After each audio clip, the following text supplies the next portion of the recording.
Coach, hey, thanks for joining me today on this SimpleCoach interview. Two things. First of all, really grateful that you agreed to hop on. Thanks for your time, most precious commodity of all. So I'm very appreciative of that. The two things. I apologize for not wearing a hat. I tended to be, I was refereeing this weekend for like 12 hours each day.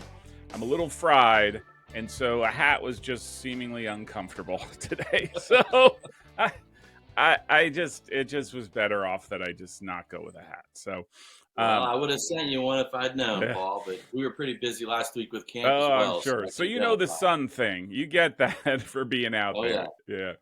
Yeah. Um, and then secondly, you should fire me. And I totally understand if you want to hang up right now. Who was I to schedule a 1 o'clock interview in the middle of Belgium once again falling to defeat in a major European tournament? So for that, I apologize for Yeah. totally. That was terrible.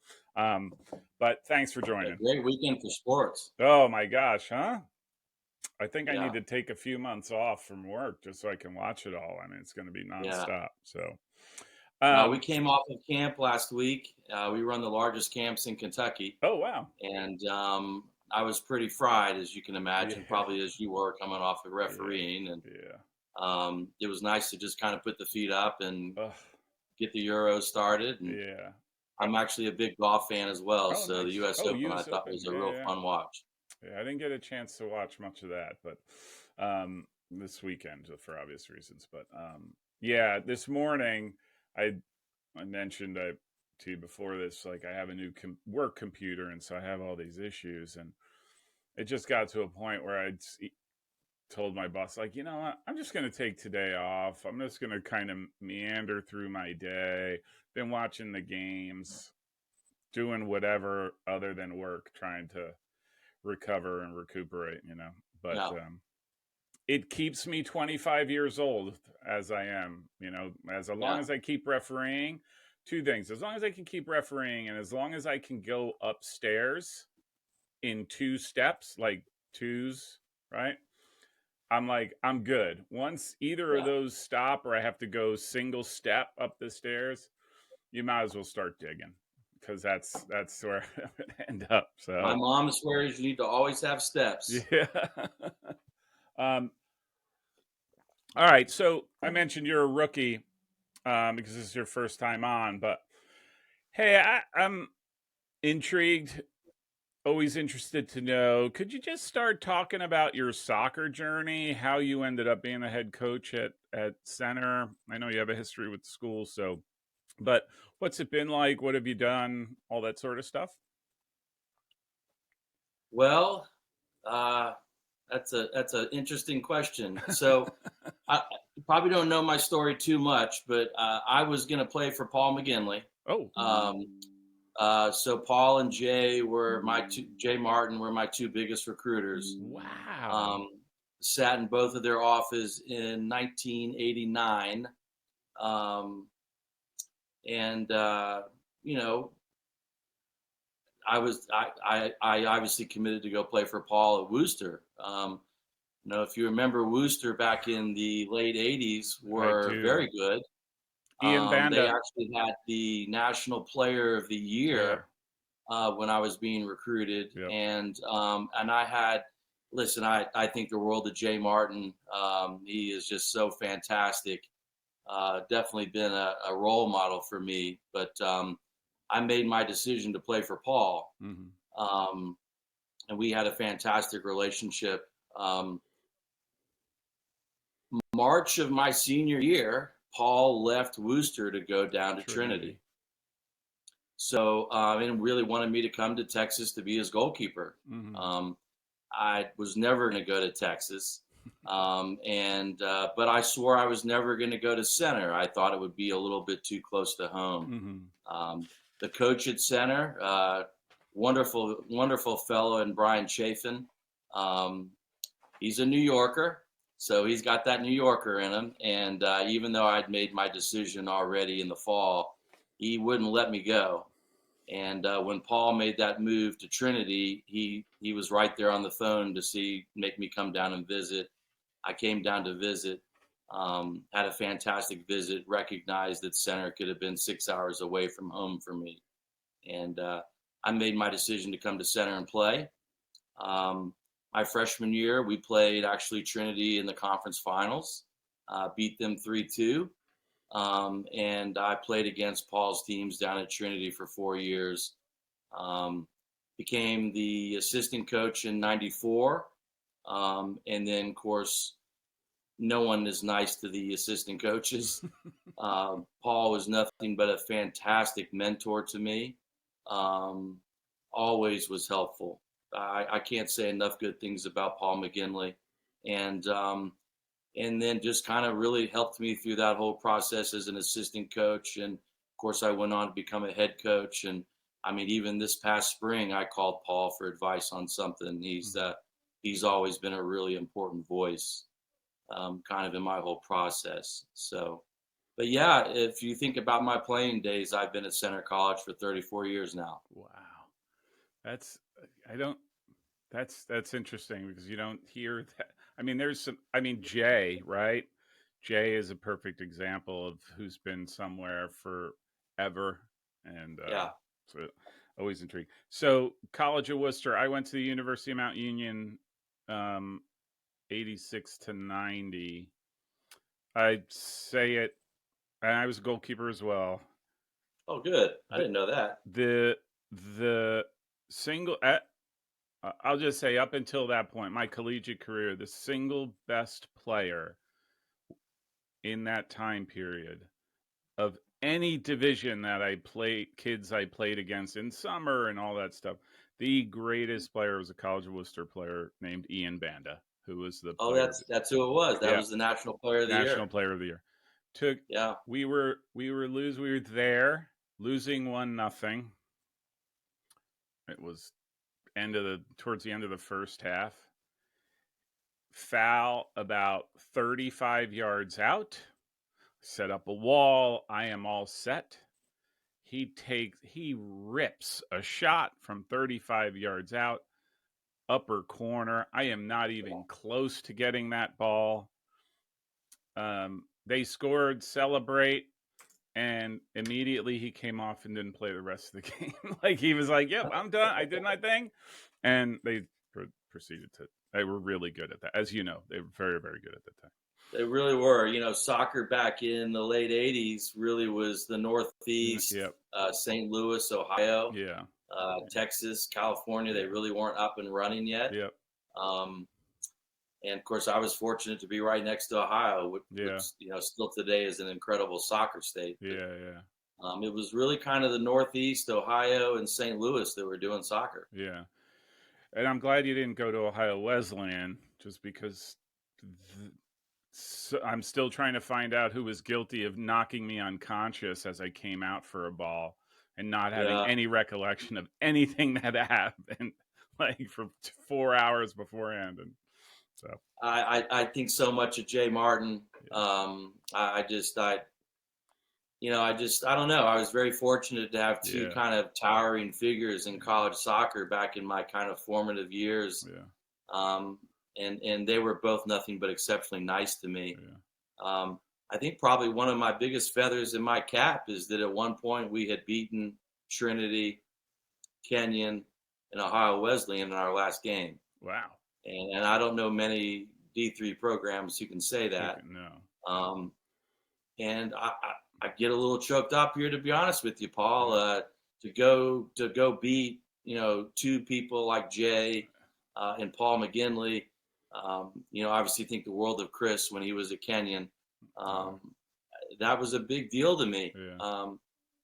I'd always set goals for myself. I have a mad amount of respect for those three coaches, and you can bet your bottom dollar I really wanted to go out and beat them because that to me was kind of the thing you needed to go be able to kind of do. Yeah.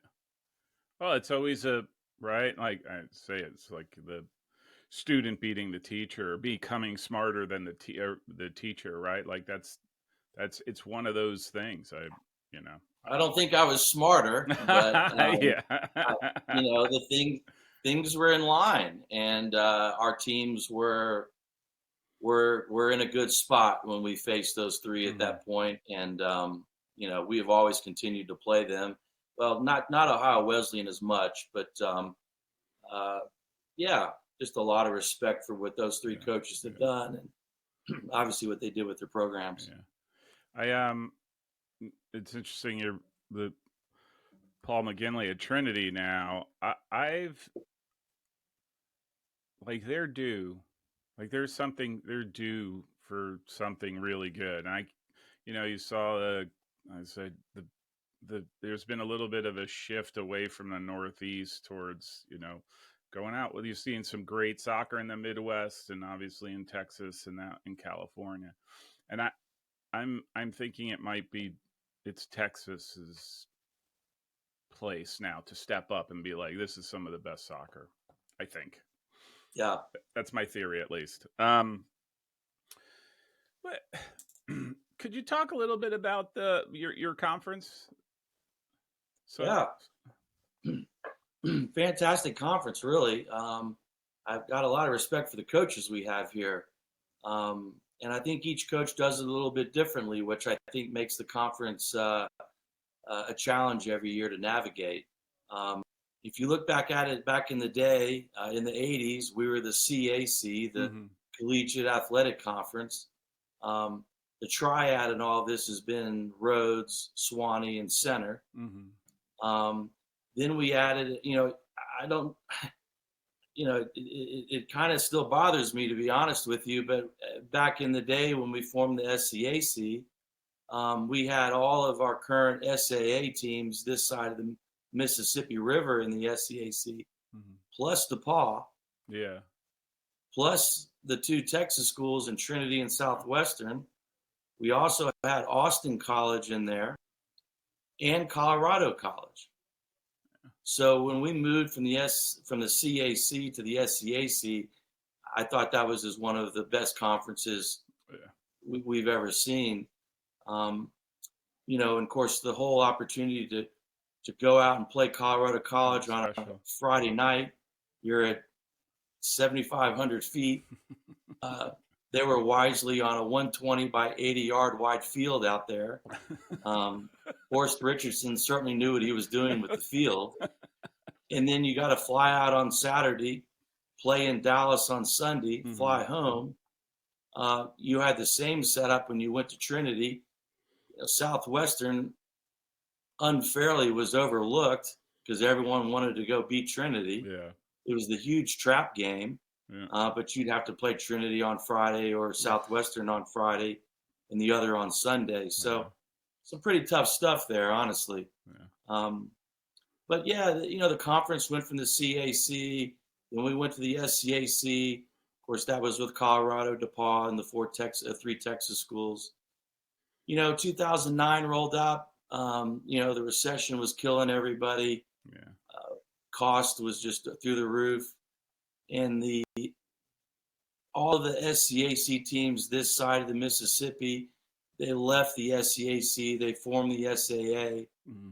DePaul left at that moment to the NCAC, Mm-hmm. and that's kind of where we are today. Mm-hmm. So, the SAA now, unfortunately, I think a lot of people know this, but we lost Birmingham Southern. Yeah. That's a tough one. Tough one to lose.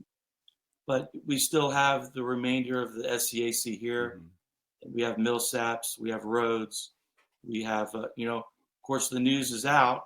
Hendricks is leaving the SAA. Mm-hmm. Hendricks is going to go back to the SCAC. Mm-hmm. We still have Barry and Oglethorpe. You have Swanee, and you have Center. So that's the conference right now. And then the two Texas schools have come back. Yeah. So Trinity and Southwestern are now back in the SAA. Yeah. But you're not, this fall, it's too early, right? It's for next fall is when you.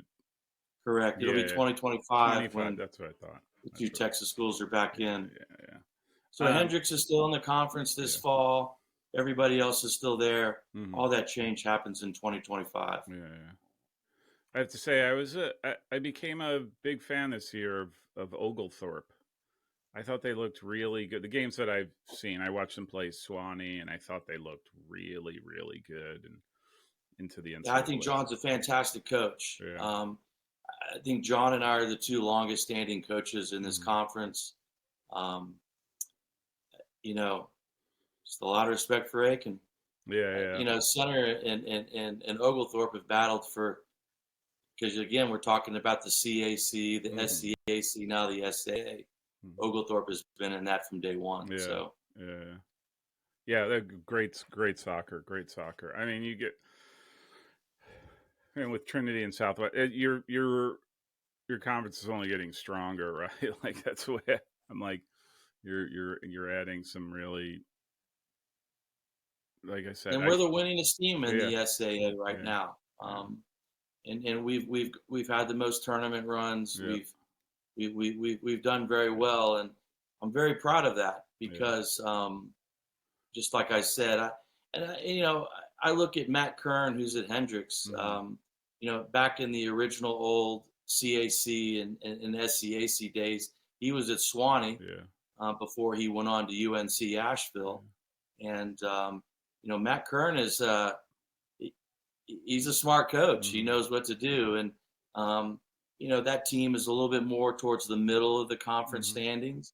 But I can't think of anybody who wants to play his teams. Mm-hmm. His teams are very, very difficult. Mm-hmm. Um, and I think that's kind of what it goes back to. You look at Richard, Vardy at Barry as well. He's a coach. Mm-hmm. So it's and each team has its own style of Yeah. play. They have their own way about going about games, and Mm-hmm. so who you play on Friday, you're going to have a completely different setup on Yeah, Sunday. yeah, yeah. You go from, oh, this is all nice, to, which I thought was Oglethorpe's way, to then you're in just a running match of who can outlast the other, right? And just, You know, you know, taking the and punches. facilities. Yeah. Swanee has an extremely small facility. Mm-hmm. So if you look at Center's facility, it's grass. Yeah. It's 120 by 75. You go to Swanee, it's a very small field. Yeah. So, for example, in our conference, that's our travel partner to have to come play Center on a Friday, 120 by 75 grass field. Have to then go play at Swanee on Sunday Oh, on a, yeah. I don't know, but it's very, very small field, Yeah. Yeah. turf. Um, that itself requires an adjustment Yeah. regardless of kind of the style of play. Yeah. Yeah. Yeah, that's where space, right? Like if you're comfortable with large space, you better be really quick to react to that, right? Otherwise, you're in big trouble. Like it's a totally. Yeah. Sometimes it ends up just being a totally different game, right? Like you can't approach it the same way. That's a hard thing for today's player. Yeah, Today's player really only wants to play one way, yeah, and to get them all to buy into the way you want to go play, that's hmm, the first challenge, hmm, right? Not alone the challenge of going to play a certain way at a certain place. yeah, You got to get your own team to buy in on how you yeah, want to play first. So yeah, yeah, yeah. a lot of little kind of signposts you got to get past there Yeah. to make a team that's going to go win. Coach, that just popped into my head because I do find that. And how do you? I'm big into sort of it's terrible words, and because I can't think of like youth development and how we take players from who they are to how do you make them better, and there's so many things that drive me nuts. We won't go down those. We won't start talking about those. But I'm just curious, how do you make kids that come to you like you've recruited them, they're your 10 guys that come in, how do you make a player more flexible and more comfortable with the adversity that a game can bring that is beyond their control, right? So like field size, for example, where I think that's some of the problems that I see with young players today is that they're so inflexible, not by desire, but almost by design, right? Like they just can't fathom the twists and turns of a soccer game that as it's presented to them. I don't know if I made sense. I may have rambled, but One of the things I've learned post COVID is that I have a lot of built-in assumptions, Mm-hmm. um, and I take for granted sometimes that the kids know how to train. Mm-hmm. I don't honestly see today's young player coming into the college game who understands the how you train. Mm-hmm. Uh, and I just always assumed a player understood that part. Mm-hmm. So I've had to kind of back up a little bit and make it very clear why we do what we do. Um, Prior to COVID, I didn't deal with these things. Um, but it's a different type of player. COVID has been pretty traumatic. I think most schools kind of handled young people with kids' gloves a little bit. We Mm-hmm. kind of let the leash really far Yeah. out because we knew they were dealing with a lot. I think that was happening in the academic world Mm-hmm. at all of our colleges and universities. And I love our game model. And Mm-hmm. our game model is set up to help our players succeed in knockout games. I think prior to this past season, we were over 80% winning percentage in knockout games. Mm-hmm. And that wasn't random, and there were a lot of times, prior to COVID, we were in 7, maybe 8 finals in a row. And we won, I think, 6 of those. And we certainly won a couple of games, honestly, in their finals that people would have thought center should not have won. But we won them, and we won them in a good scoreline way. I love our game model, and our game model isn't predicated on a system of play. It's predicated on a lot of other things we're trying to do, and I think it makes a big difference for today's player, Mm-hmm. um, especially the post-COVID player. We certainly have a lot of work to do to get back to where we were before COVID, but we feel pretty confident we're going in that direction. Mm-hmm. And I think our game model makes a big difference. It obviously comes down to leadership too. Without good leadership, it doesn't work. Um, I try not to be a motivating coach. I try to be an inspiring coach, and I try to, show our players the way. Um, but at the end of the day, if I don't have good leadership, if I don't have buy-in from the team on how we're trying to do it, Mm-hmm. it's not going to work. All right, two things because you brought it up. Like, what in your mind, and it could be the same thing that all of us have sort of experienced, right, through COVID. Like, what's your take on what made COVID such a, I'll just say, an inflection point for today's players? Accountability. Interesting. Young people today don't want to deal with that coming out of post-COVID. COVID struck them with so many different rules and things they had to do that were in a direct contrast to the whole entire college experience. Mm-hmm. And it got to the point, I feel, with the post-COVID Gen Z millennial player, they just don't want to be accountable. They just don't want to deal with all of that, and they kind of want to do it on their way, on their timeline. I can only speak to center, but I kind of feel like this happened at a lot of places. But at center, if you had a paper that was late, the professor would accept it because they were trying to work with that young person post COVID, and Yeah. so.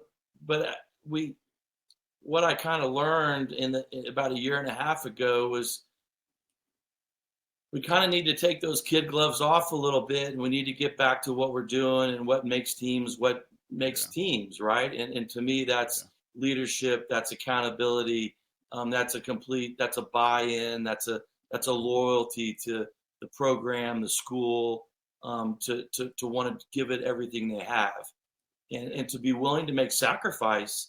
Prior to COVID, we had so many quality teams here, and those teams were made up of certainly the All-Americans, Mm-hmm. the big time player, but there were a lot of kids on that teams who they didn't play as much as they wanted to, but they never let the personal situation get in the way of the team. Mhm. Post COVID, I found with young people, they didn't care. I'm not trying to be mean, but Mhm. it was going to be on their terms, when they wanted it done, how they wanted it done, the way they saw it should be done. And that doesn't work in a team environment. It certainly doesn't work in a soccer environment. Mhm. Um, and it finally got to the point with us where we had to, we had to say, listen, you got to get back on board with this. And if you're not willing to do that, it's 2024, right? Mhm. It's time to get back to kind of what we were doing before Yeah. COVID. Yeah. That's interesting that you say it about accountability because I think what COVID did, and I'm just extrapolating, is that it isolated people Oh, from, right? Like it just isolated you from, I'll just say the real world norms, right? Because everything was up in the air. And I do think, even I say to my kids where, right, because of that, they've had to make up their own rules. And then suddenly they're in a mindset where, hey, this is the way I think. You should listen to the way I think and buy into that. I'm not buying into you. You're buying into me. And it doesn't. And when it comes to team building and when it comes to, right.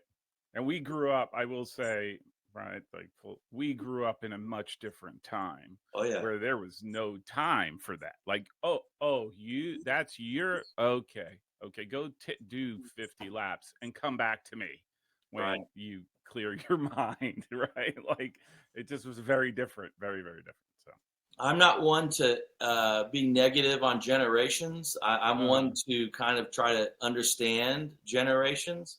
Um, one of the big jokes is, Generation X, which is what we are. We get to be the referees Yeah, because we saw the world before the internet and the cell yeah, phone, social media. And now we've seen this world with the internet and the cell phone and all of yeah. that. And we have the ability to say, well, we really like this about the old school way. Hmm. And then we really like this about the new school way. Yeah, But there's also things about the old school way that probably needed to be changed. And I yeah, feel that way about the new school way too, that yeah, I look at some of the stuff with social media and the phone, yeah. how that comes into the locker room. Hmm. Um, I don't know if those things are necessarily good. And so, yeah, you got to get some trust Yeah. built into all of that. They got to be willing to trust that you've got a good perspective on this and your ideas they're worth following. Yeah, yeah. Hey,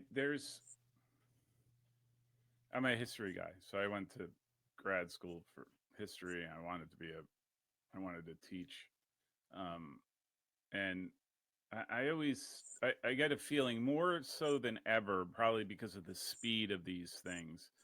Like we haven't caught up to the realities of this new way and how to deal with them properly. So social media, like you're all in and all the bad effects and all that kind of stuff. I just think we're not at a we haven't gotten to a point where we could figure that out yet, right? Like it's a Right. classic case.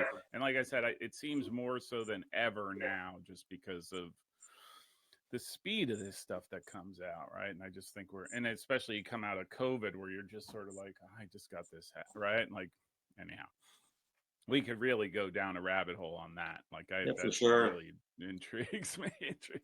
Hey, um, who, what, where are your main areas of like? What's your recruiting area? Do you just Kentucky, Ohio, that area, or do you have an expanded footprint where you'll go I'll come out to the East Coast and I'll do whatever the ECNL tournaments up and down the East Coast. I'm going to go check those out to see if I can get guys in. Everywhere. Yeah. I mean, Center is a national recognized college. I think we've got 13 states here. We've got Northwest, we've got Northeast, we've got Southeast, we've got We've got Texas. I mean, we've got 3 countries here on the roster. So, I'm just very fortunate to be at a great school. It's considered a national liberal arts school. It's one of the 50 best, Yeah. and I can recruit anywhere. Yeah. I have some of the best facilities in any division. Um, Fantastic academic programming. We're number one in the country in abroad study. Our internship programs are amazing. Um, it's a gorgeous place. It's a wonderful community. Danville is you know, the whole setup here. Kentucky gets a bad rap, unfortunately. It's a beautiful state. Yeah. The horse industry is amazing. Oh, amazing. The outdoors. I'm a big outdoorsman. The streams for hiking, for canoeing, they're fantastic. Fishing. Um, Lake Cumberland is 45 minutes south. It's the houseboat capital of the world for a reason. It's beautiful. There's a lot of great things going on around here. So once a kid steps on campus here, they're pretty sold. Mm-hmm. That's kind of our inside joke. Get them on campus, and the rest kind of good. sells itself. Yeah.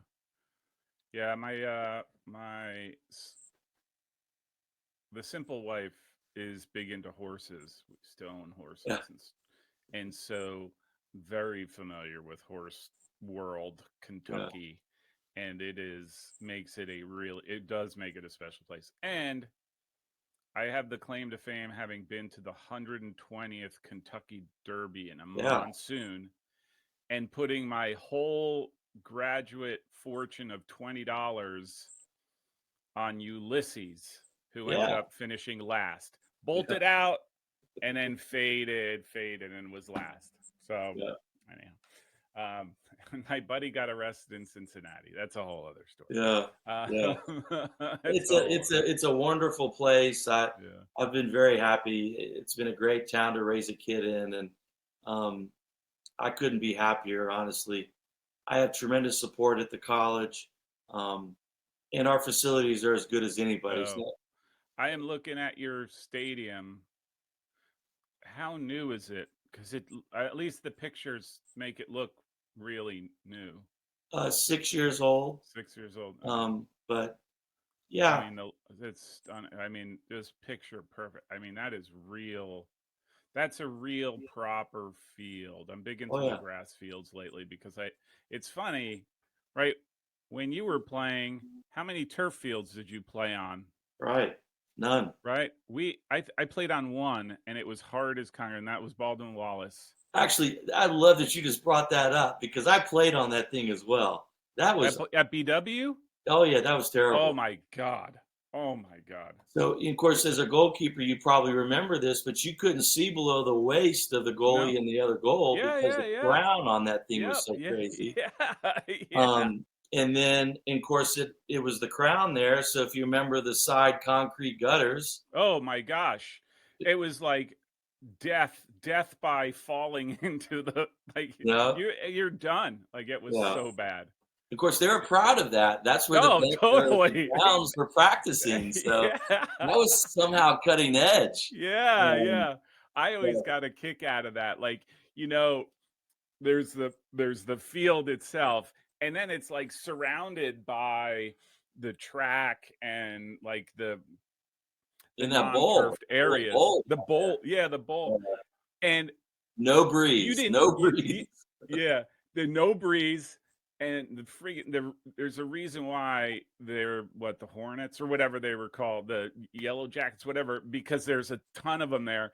But then there was no difference. You could have played soccer on like the track. It felt the same way as if you played on the turf.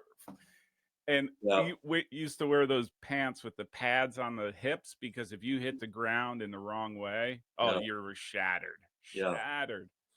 Now that we talk about it, that's the only turf field I think I played on. Yeah. I don't think I played on another. I mean, my recollection is the only one that I remember is BW, and I may have played somewhere else, maybe Carnegie Mellon at the time. I can't remember.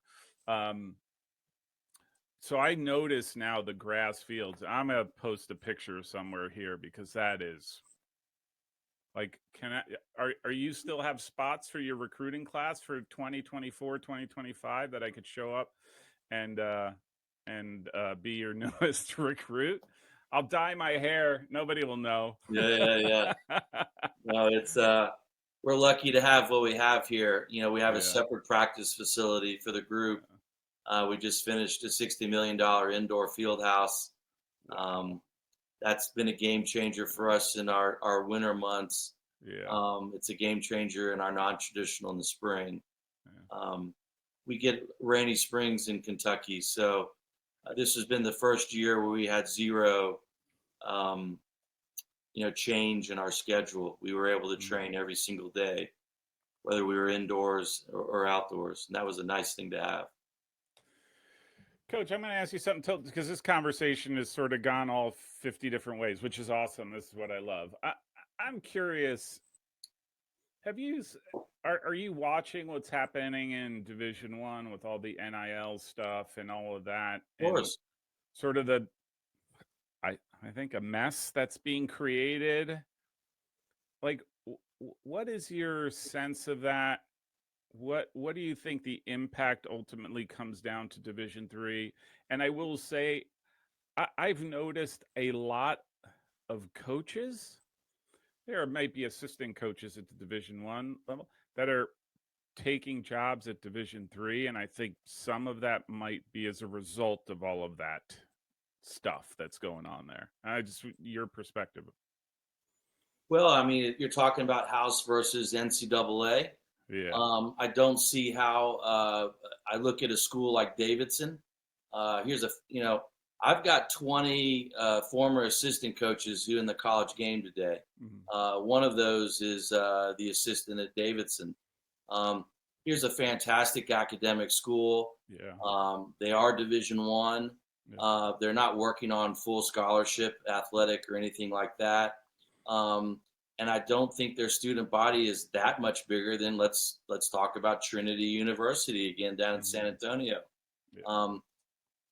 I get the allure of saying you're Division One, but I think probably schools like Davidson are waking up right now, having to do a complete rethink on what it is they're going for. I'm sure the Ivy League is going through that as well right now.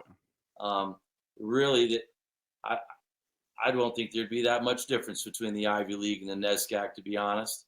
And so I think you're getting ready to see a ton of change. I don't think we'll have Olympic sports in Division One. And so where do those athletes go to compete? I think the next step in all of this is with everyone having to be an employee of the college or university at the Division One level. They can't afford that. These regional schools can't. We talk about the Power Five has gone to Power Four. Before we know, we're going to talk about only the Power Two, and only the Power Two is going to play football and basketball. Yeah. And what's going to You think happen that with all? you really see that narrowing down that much? Yes, I do. Wow. Unless here's the crazy idea, and I've talked about this with a couple of people. The way you get around it, let's talk about University of Kentucky. Instead of having them have their own men's soccer team, for example, Johan's done a great job there. That's a good program. It might be easier for Wildcat LLC to form, and they pay the players. They bring the coaches in, and then Wildcat LLC rents out UK's branding and practice and game facilities. And then you skirt the whole employee benefit, the whole thing that they're going to have to do with the verdict that came out on that whole thing. So I actually think Title IX is in jeopardy. I think Title IX is going to get overturned in the next year and a half. What that does, again, with our Olympic sports, what that does with our women's sports, I think in the next 3 years, you're going to see a huge systemic change in college sports. I don't think it's going to be pretty for the Olympic sports. And I think you're going to see a major change in the schools like Davidson, Furman. these are quality schools here, and I think they're going to have to go through a complete rethink on what they're going to do with their Division One sports. Yeah. That's interesting you say that. Is I just feel like there's like this inevitability, like again, one of these things that we're just it's careening down this road, and everyone's saying stop, stop, stop, and it's just and I think you're right. I do think it's there's probably a handful of schools that are more than comfortable with the new way. Like, I look Oh, at, sure. you know, The Alabamas, the Georgias, the yeah, Floridas, they'll always be they can afford it. yeah, But with the House versus NCAA verdict, they're all now looking at a 25 to 35 million dollar. Uh, yeah, they got to back pay the last 10 years in yeah, NIL. That yeah, alone is going to be very difficult for the smaller schools. yeah, I know they're trying to argue right now that it needs to be a kind of a scalability to that. What Georgia plays versus what Davidson plays yeah, should be different. But yeah. in the eyes of the Supreme Court and in the judicial Doesn't system, matter. they don't care about that. Yeah. So they've got big issues they're dealing with. And of course, let's be honest, they were already hemorrhaging a crap ton of money. You know, Oh, that's very true. Yeah, for Furman to be in the Division One, I think it cost them upwards of $30 million a year. yeah, That's a loss for them. Um, I'm sure there's a lot of people right now just saying, "Why are we doing all this?" yeah, yeah, Um, and I think that's why the whole change happened with our Division III tournament selection yeah, criteria. yeah, The whole thing with pairwise, yeah, which we're all down on, that wasn't done for the betterment of our sport.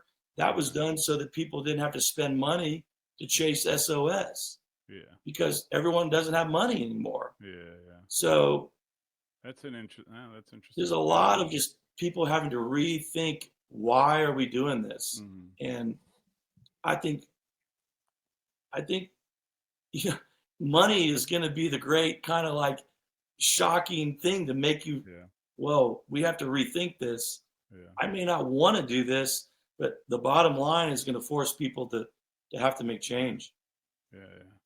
It's interesting what you said about pairwise, because I never looked at it from an economic standpoint, right? Like, Oh hey, yeah, now, if you center, I'm just making this up, because if they're outside the conference and you're looking for teams to play to boost up your SOS, you got to go to Colorado or Texas to get those teams or what have you. Now you don't, right? you're probably not going to have to. Yeah. Yeah, yeah, yeah. Um, No, that's what I mean. With the new pairwise, it's probably like some of the stuff I've heard is absolutely crazy, right? Like it doesn't matter. It doesn't. yeah, Um, you look at that because I mean, I look at our 19 team that went to the Final Four. We played up in Philadelphia. We played yeah, Haverford. We played the College of New yeah, Jersey. I'm not naive. I know those two games were considered to be really big wins for us. yeah, Um, and that certainly helped boost our tournament profile. But that wasn't a cheap trip. That was a very expensive trip for yeah, us. Obviously we are used to flying every year with the conferences we've been in. So Center's always had healthy budgets. Center's in a great spot. So I yeah, mean, yeah, they can tend to handle this better than most. But yeah, at the end of the day, with a lot of higher education going out of business right now, yeah, I think that was something that was done for Division III. Of course, that's where we all are. We're all soccer purists. We're like, oh, this is dumb. Why are we doing it this way? This yeah, yeah. isn't how you make a tournament. But we're only looking at from the soccer purist kind of Soccer. viewpoint. Yeah, yeah, They yeah, didn't care. I mean, come on, when has yeah. the NCAA ever cared about soccer Care- in the first place? They don't care Yeah, about soccer. yeah, There's a reason why yeah, we're the most injured sport of every sport they yeah, sponsor. yeah. They've never had a clue what they're doing with No, college soccer at no, any division. But that being said, that was never a part of their thinking about how are we doing something that's in the best interest of college soccer. no. They're But and doing the it to athletes, save right? these Like the schools that are we're dying concerned about the financially. athletes. Yeah, Yeah, it just drags out. I know this sounds a yeah, little harsh, but it drags out a slower death for all these schools that yeah, their leaders know that, oh my God, we're not going to be in business in 7 years, 5 yeah, years. but they just drag it out. And when you have something like that where you don't have to chase SOS, you can stay Yeah. very close to home and just try to rack up as many wins as you can. Yeah. That's the driving force there. Yeah. I didn't realize how I'll just say it, my perspective, right? I didn't realize how dire things were until I actually talked to the Adrian College president Jeffrey Docking, Yeah. who wrote the book on small, basically small schools. How do you help a small school become a little bit more sustainable, and all the things you do to attract people to fill, butts and seats and all that kind of stuff. And that was like really, really good. After I read the book and talked to him, you're like, Center's good. I think University of Mount Union's good. A few others are good, but there's a lot more Birmingham Southerns out there, sadly. There are. Right. It's 35% of higher education goes out of business next year. Wow. That's 35%. 35. The smallest graduating class in the history of the United States is next year, 2025. Yeah. Wow. That's also our recession class from 2008, 2009. They have no college savings. Yeah. Of course, we've politicized higher education. So higher education in today's world is getting a beating, and the Grim Reaper's sitting there at the door for a lot of places. Like laughing, just, okay, come on through. It's tough, very man. true. It's tough. Yeah, that's the sad part. That's sad reality. Let's go back to the fun stuff, the soccer. Let's soccer purists. I'm gonna go back to drinking now. Like, it's such a. Hey, all right. So let's start with what's your recruiting class look like? Are you done? Yeah, very. Like done. I said, do you have room for me? Like a younger looking? We've we've only had 2 losing seasons here. We've played soccer for over 50 years. First losing season was in 2015. Had to fundamentally make a lot of change to the program. Played that year the number 1 SOS in the country. Thought we were ready for that. It wasn't a terrible season. We were 8-9, but we had to fundamentally make a lot of change. From there, we were in our conference finals every single year. We won 6 of those. We went to the Final Four in 19. We were doing very well. Honestly, I take the blame for it. I don't think we went through COVID very well as a program, and we weren't probably recruiting as well as we needed to. It certainly, I can come up with excuses why it was so difficult, but at the end of the day, we weren't putting teams out that we're used to having here at Center, and we struggled. I don't think that had as much to do with the talent as much as we just struggled in other areas as a team. After that losing season, the second one for us, trying to think, there was 2022. We unfortunately had to let go of a lot of players. And that was a tough period for us. But we got through it as a program, and we made sure we had really good players back with us. And we came out this past year, played in a tough schedule again, like we normally do in September. We weren't winning like we're used to. Thought we were a little hungover from what the season before had done to us psychologically. But, we stuck with the guys. We kept just reminding them that it's not how it feels, it's how it looks. And honestly, it looks pretty good. We didn't lose in October last year. And then we got bounced in the semifinals on really the greatest goal I've seen scored on Center. All credit to what Matt Lamb's kids were able to do. They hit a worldie on us with 5 seconds to go. And that knocked us out. Actually had a lot of confidence in our group. We only gave up 4 goals in the run of play last year. So as long as we had our set pieces under control, we were always going to be in games. I felt comfortable. We do very well in finals. Mhm. So I felt pretty good after last year, regardless that the record wasn't kind of what we're used to here. Recruiting class is fantastic. Really just a good mix of players from all over.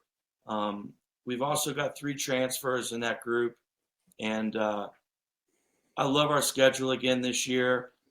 Having that extra week this fall makes a huge difference in what we're doing. Yeah. Um, and hopefully we're going to add a second week next year. Um, and so I Health of the like it. players. We're all on Friday, Sunday here. We're Yeah. taking the team to Germany. Again, I think the bonding piece is one of the most important parts to our culture as a program. Having the team in Germany for 2 weeks, come back, 2 weeks of preseason here on campus.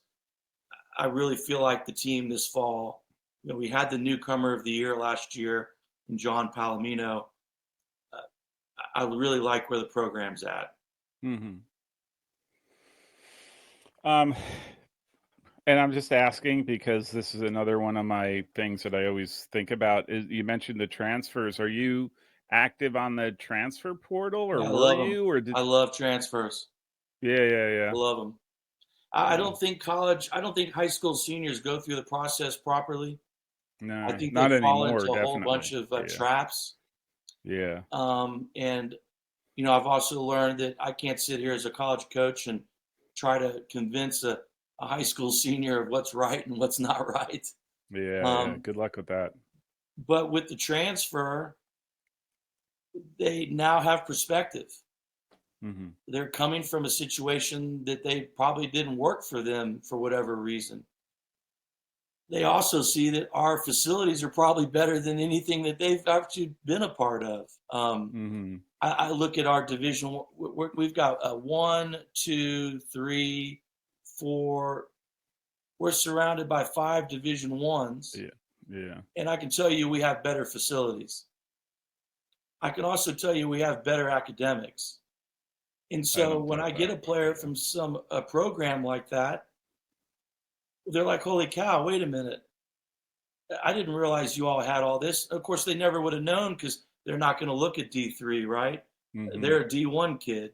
Okay, that's fine. I can't convince that person No, otherwise. no. Um, but now that they've gone through it, they've experienced it. And of course, they're going to see it's a ton of internationals, um, Hmm. all the different pieces that are making up what Division 1 soccer has become.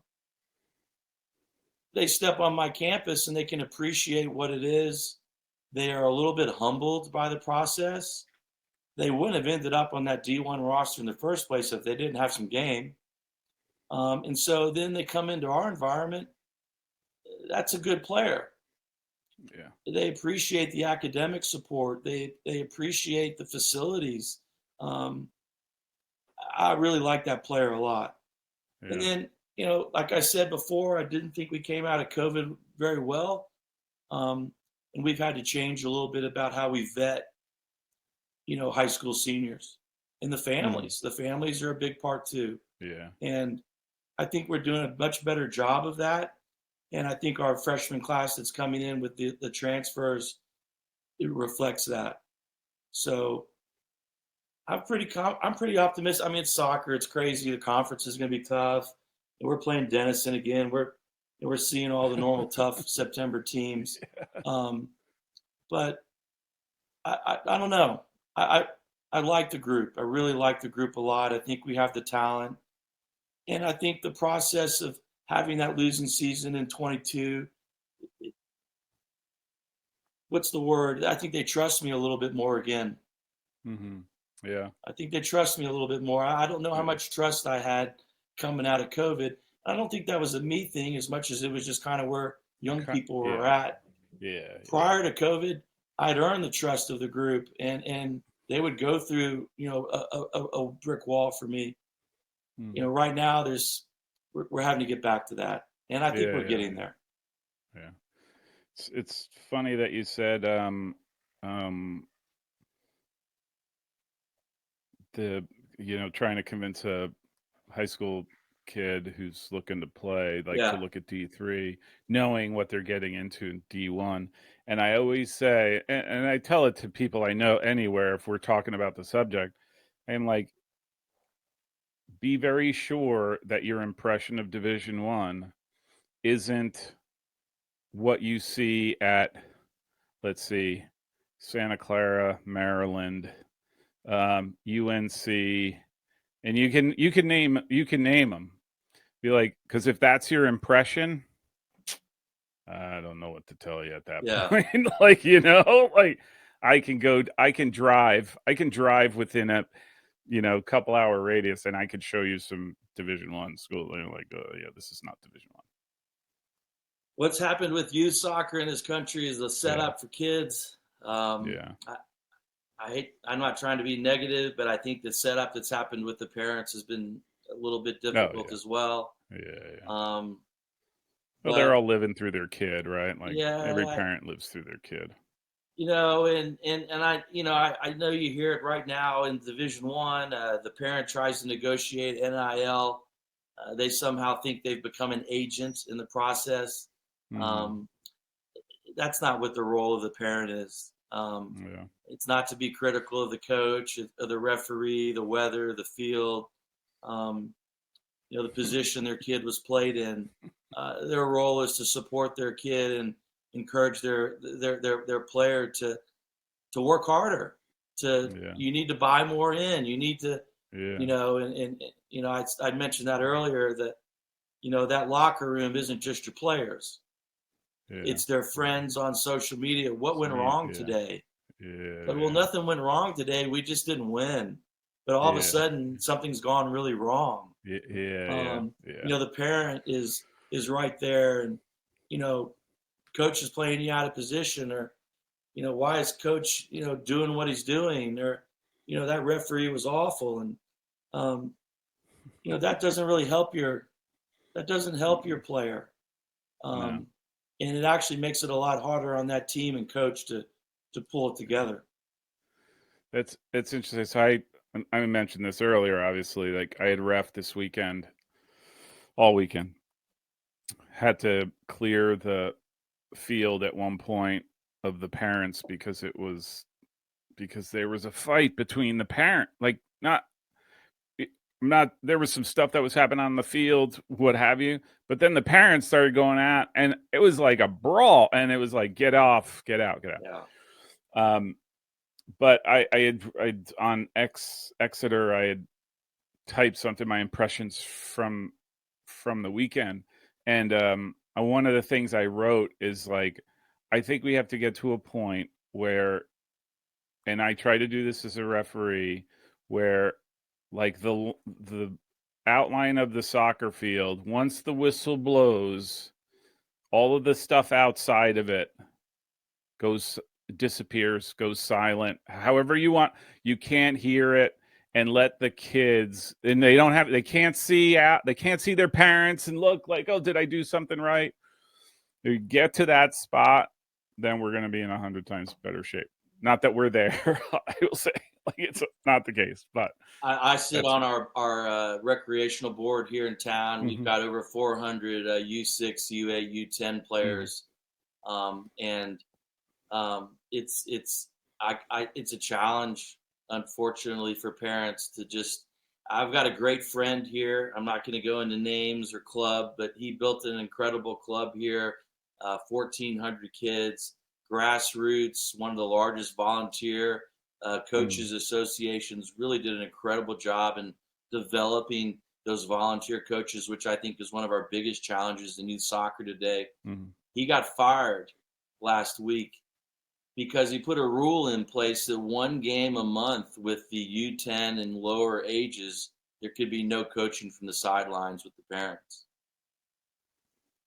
And he got fired for that. That is criminal. Unbelievable. And those parents felt like they had the right to coach their kid from the sidelines. And he had a rule where you could only clap. Yeah. You could only clap. Yeah. And the board ran him out because of that rule. And to me, that just says a lot. Yeah. And we're the only country in the world where my wife can go start a club tomorrow. Yeah. Nowhere else in the world can that happen. No. And so then all of a sudden, and I say this a lot, but I love capitalism. I think we all do. But it's not a one size fits all, and it's failed healthcare. I think in this country, it's failed youth sports in this country. Yeah. And I watch what these people pay to play. No wonder the parent feels like they should have a voice. They're paying an incredible amount of money for this thing. Yeah. And I don't know really what they're going to get out of it. They're not getting anything out of it. Yeah.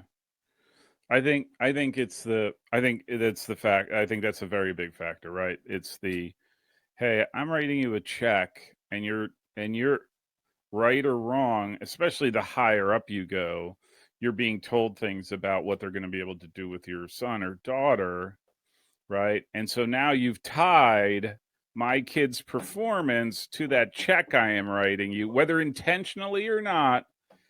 And now I'm a consumer.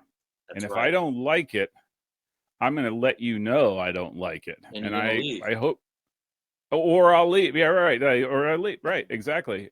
And so now I think we're just in a bad spot. Like, I think that's very true. Very true. And the worst part about the coaching from the sidelines, I don't know, your experiences might be different from mine. And I, as a referee, the amount of noise I hear from the parents, and having been in this game since I was 9 years old, and I've been all over, I've been Europe, everywhere playing and all that stuff. The stuff I hear from the sidelines, as a coach, I would never tell, I'm like, you can't why would you say that? Why would you tell them that? Like, hey, look at a great play over here. He just did that, and you're yelling at him because he didn't take it. Like, what do you do? Like, just absurd. I could go into the levels of absurdity. It drives me nuts. Well, they all yell pass, pass, pass, pass, pass. Yeah. I want my UA kid to dribble. Yeah. I don't care if he's trying to take on a kid from the defensive third. I mean, go take everybody on. Why we would try to tell a player he can't go try to take people on? It's like that let me take that creativity gene out of you. And look, some players are naturally adept. They're not comfortable with the one-on-one taking players on. That's totally fine too. But last thing you want to do is squash the creativity gene of a soccer player, right? Because it's probably the one sport where you could be as creative with the ball as you want to, whether that's taking guys on or doing whatever, hitting a great pass or whatever. But if you're just getting yelled at, it's like, I don't want the ball. Like, that's where they end. That's why a lot of kids end up that way. Like, I don't want the ball. Don't give me the ball. Well, and you watch the junior levels, the high schools, junior, senior level club teams. They act like they're doing possession. They're not doing possession. Possession is to be able to open spaces up, to be able to quickly attack those spaces. It's just, let's just play left. Let's play right out of the back. Honestly, if they play a long ball, it's like the end of the world. They're going to get killed. Oh, it's like, at our level, you've got to understand what's going on there. Our players will make square passes out of the back, and you're like, wait, what are you doing here? Yeah. Again, it goes back to a lot of what I said. I'm having to completely retrain the thought process. And, I know let's take the ball from the left back to the right back, and let's go back to the left back, and let's go back. But that's not possession necessarily. But we think that's possession. It gets so gummed up, and having to completely retrain the mindset of the player, it can be, to me, that's one of the biggest challenges. Yeah. All right, Coach. I am going to say thank you for this. This was awesome. Well, I could have kept going, but there's a game on. So, all due respect to you, I think there's a game on. No, but thank you very much. What's that? Who do you think's going to win it? Oh my gosh. The whole thing? Yeah. So, I'm going to say something, and then I'm going to get in trouble. Nobody's giving, again, Spain a shot. And I think they look very, very good. And best of all, they have young legs. Yep. And I think that matters. And just watch Belgium, right? It's the antithesis of that. Yeah. And do they win it? But I'm just saying. Yeah. Well, it's been fun. It's good to see the goals. Yeah. Thank you very much. My pleasure, really Paul. do. This was fantastic. Anytime you want to come back on, maybe before the season, just before the season, before preseason, if you have some time, we hop on. We could just talk, focusing on 2024, and we will avoid all other topics. We'll just. Well, I'm glad to meet with you, Paul, and Yeah. I have a lot of respect for what you're doing. Thank you. I think in a lot of ways you're kind of carrying the whole flag for D3 soccer, and I've always thought someone's got to do it. So why not be you? And it seems like you're on it. So it's been a good joy to talk to you here today. Let me tell you the money quote, and having been at the Ivy Leagues, I'm not sure there is a huge difference between the NESCAC schools from a soccer perspective. I don't think so. And the Ivies. I've always said this. I'll leave it on this. The number of Division I programs that are doing it exactly right, facilities, travel, the whole the support staff, that's where you're going to find the most. Yeah. Drop down to Division II, you're going to find those same programs, but you're not going to find as many. Yeah. Drop down to Division III, you're still going to find those programs, but you won't just find as many. But I've been around it for long enough to know that the top end of Division III can play. Yeah. And totally there's a lot of quality there. So, and good coaching. There's just really good coaching. So, I think in every division you're going to find that quality that you're looking for. Yeah. The number of guys, I mean, I've probably 150 coaches. I don't know what the number is, but it's a lot. And I say one of the things that always surprised me once I got into this and I started talking to the coaches is the quality of the coaching. Like the guys I talk to and my interpretation and understanding of how I would want to play and all that kind of stuff. And hearing them talk about how they run their program and all of the things that go beyond the soccer field that you have to deal with that we don't nearly talk enough about. But, right, like all of those combined, I am like, man, you're a top coach. Forget where you're coach. Like you're just right. Like I always say, one of the guys who I think probably has Roy Dunshee at Washington College is probably one of the smartest soccer coaches out there. Right? Like again, forget the word division, whatever. He's just one of the top guys out there. So if I think, I need to talk to a really smart college coach, he would be a guy, right? I just think about it. So anyhow, Coach, thanks a lot. This will get up tonight. So thank you. My pleasure, Paul. Thanks. Yeah, good to see you.